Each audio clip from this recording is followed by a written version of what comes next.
নমস্কার বন্ধুরা, বং ফুডিজাবের আরও একটি নতুন রেসিপির পর্বে আপনাদের সবাইকে স্বাগত জানাই। আমার আজকের রেসিপি বাঙালির অত্যন্ত জনপ্রিয় একটি খাবার, যার নাম হলো চিংড়ি মাছের মালাইকারি। তবে এই মালাইকারি ঠিক কিভাবে বানিয়ে নিলে তার স্বাদ একদম অনুষ্ঠান বাড়ির মতোই হবে, চলুন দেখে নেওয়া যাক সেই রেসিপি আজকের পর্বে। চিংড়ি মাছের মালাইকারি বানিয়ে নিচ্ছি, তাই চিংড়ি মাছ তো লাগছেই। তার জন্য আমি এখানে নিয়ে নিয়েছি 350 গ্রাম পরিমাণে চিংড়ি মাছ। এবার এতে অ্যাড করে দিচ্ছি 1 চা চামচ পরিমাণে নুন এবং 1 চা চামচ হলুদ গুঁড়ো। নুন হলুদ দিয়ে মাছগুলিকে খুব ভালো করে মেখে নিচ্ছি। আমি এখানে মাছের মাথা এবং লেজ বাদ দিইনি, তবে আপনাদের অপছন্দ হলে আপনারা কিন্তু চিংড়ি মাছের ওপরের খোলস, মাথা, লেজ এগুলিকে বাদ দিয়ে দিতে পারেন। মাছগুলিকে আমার মেখে নেওয়া হয়ে গিয়েছে। এবারে একটি কড়াইয়ের মধ্যে আমি 2 টেবিল চামচ সর্ষের তেল গরম করে নিচ্ছি এবং তেল গরম হয়ে গেলে খুন্তির সাহায্যে তেলটিকে কড়াইয়ের গায়ে খুব ভালো করে ছড়িয়ে দিচ্ছি। তারপর আমরা যে নুন হলুদ দিয়ে চিংড়ি মাছগুলিকে মেখে নিয়েছিলাম সেটিকে এর মধ্যে একে একে অ্যাড করে দিচ্ছি। গ্যাসের ফ্লেম এই মুহূর্তে আমি হাইতে করে রেখেছি, আর হাই ফ্লেমেই 1 থেকে 1.5 মিনিটের মতো চিংড়ি মাছগুলিকে নাড়াচাড়া করে ভেজে নামিয়ে নেব। খুব বেশি সময় ধরে কিন্তু চিংড়ি মাছ কখনোই ভাজবেন না, না হলে এগুলি কিন্তু রাবারের মতো শক্ত হয়ে যায়।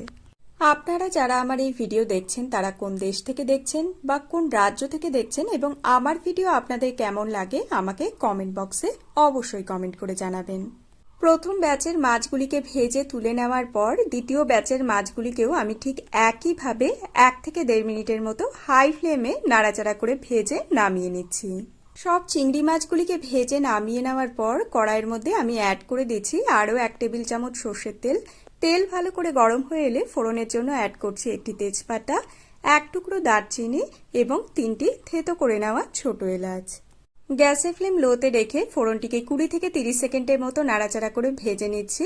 ফোড়ন থেকে যখন একটা সুন্দর গন্ধ বেরোতে শুরু করবে তখন এতে অ্যাড করে দিচ্ছি একটি মাঝারি আকারের পেঁয়াজ বাটা, 1 চা চামচ আদা রসুনের পেস্ট এবং একটি মাঝারি আকারের টমেটোর পেস্ট। গ্যাসের ফ্লেম লো টু মিডিয়ামের মধ্যে রেখে এই সব কিছু একসাথে নাড়াচাড়া করে খুব ভালো করে রান্না করে নিচ্ছি, যতক্ষণ না পর্যন্ত এর মধ্যে থেকে যে জলীয় ভাব রয়েছে সেটি পুরোপুরি শুকিয়ে গিয়ে তেল ছেড়ে আসছে। আর এই মিশ্রণটিকে রান্না করে নেওয়ার এক ফাঁকেই আমি একটি মশলার পেস্ট তৈরি করে নেব। তার জন্য একটি মিক্সার জারের মধ্যে অ্যাড করছি 1 চা চামচ সাদা সর্ষে, 5টি কাজু বাদাম, 4 থেকে 5টি ফ্রেশ নারকেলের টুকরো, 2 টেবিল চামচ টক দই এবং 4 থেকে 5টি কাঁচা লঙ্কা। তবে ঝালের পরিমাণ আপনারা আপনাদের স্বাদ অনুযায়ী ব্যবহার করে নেবেন। সবকিছু একবার একটু মিক্সিতে ঘুরিয়ে একটি স্মুথ পেস্ট এখানে তৈরি করে নিয়েছি। অন্যদিকে আমরা যে পেঁয়াজ, আদা, রসুন, টমেটো সবকিছু একসাথে কষিয়ে নিচ্ছিলাম সেটিও কিন্তু সুন্দরভাবে কষে গিয়েছে। আপনারা নিশ্চয়ই দেখতে পাচ্ছেন এর মধ্যে থেকে সমস্ত জলীয় ভাব শুকিয়ে গিয়ে তেল ছেড়ে আসতে শুরু করে দিয়েছে। এই পর্যায়ে আমি এর মধ্যে যে মিক্সিতে আমরা পেস্টটি তৈরি করে নিয়েছিলাম সেটিকে অ্যাড করে দিলাম। গ্যাসের ফ্লেম এবারে আমি একদম লোতে করে দিচ্ছি। যেহেতু এর মধ্যে কাজু বাটার ব্যবহার করেছি তাই অনবরত এটিকে নাড়াচাড়া করে কষিয়ে নিতে হবে। মোটামুটি 1 থেকে 2 মিনিটের মতো সবকিছু একসাথে ভালোভাবে কষিয়ে নেওয়ার পর এর মধ্যে অ্যাড করে দিচ্ছি 1 চা চামচ পরিমাণে কাশ্মীরি লঙ্কার গুঁড়ো, 1 চা চামচ হলুদ গুঁড়ো এবং 1 চা চামচ চিনি। গ্যাসের ফ্লেম লোতেই রেখে আবারও 1 মিনিটের জন্য সবকিছু একসাথে নাড়াচাড়া করে খুব ভালোভাবে কষিয়ে নিচ্ছি। চিংড়ি মাছের এই মালাইকারি খেতে যে কতটা সুস্বাদু হয় তা আমরা বাঙালিরা সকলেই জানি। আর সামনেই আসছে জামাই ষষ্ঠী, তাই সেদিনের মেনুতে এই রেসিপিটি কিন্তু রাখা যেতেই পারে। এদিকে 1 মিনিট সবকিছু ভালোভাবে কষিয়ে নেওয়ার পর এর মধ্যে থেকে আপনারা নিশ্চয়ই দেখতে পাচ্ছেন তেল ছেড়ে আসতে শুরু করে দিয়েছে। আর এই পর্যায়ে আমি এর মধ্যে অ্যাড করে দিচ্ছি পরিমাণ মতো হালকা গরম জল। তবে আমি এখানে মিক্সির বাটির গায়ে যে মশলা লেগেছিল সেই মশলা ধোয়া জলই কিন্তু এর মধ্যে অ্যাড করে দিয়েছি। সবকিছু খুব ভালোভাবে একবার মিক্স করে নিয়ে এর মধ্যে অ্যাড করে দিচ্ছি 1/4 কাপ পরিমাণে দুধ, স্বাদ অনুযায়ী নুন এবং আগে থেকে ভেজে রাখা চিংড়ি মাছ। হাই ফ্লেমে প্রথমে 2 মিনিটের মতো নাড়াচাড়া করে সবকিছু একসাথে রান্না করে নিচ্ছি। তারপর গ্যাসের ফ্লেম মিডিয়ামে করে 7 থেকে 8 মিনিটের মতো রান্না হতে দিচ্ছি। 7 থেকে 8 মিনিট পর আপনারা নিশ্চয়ই দেখতে পাচ্ছেন ওপর থেকে তেল ভেসে উঠেছে।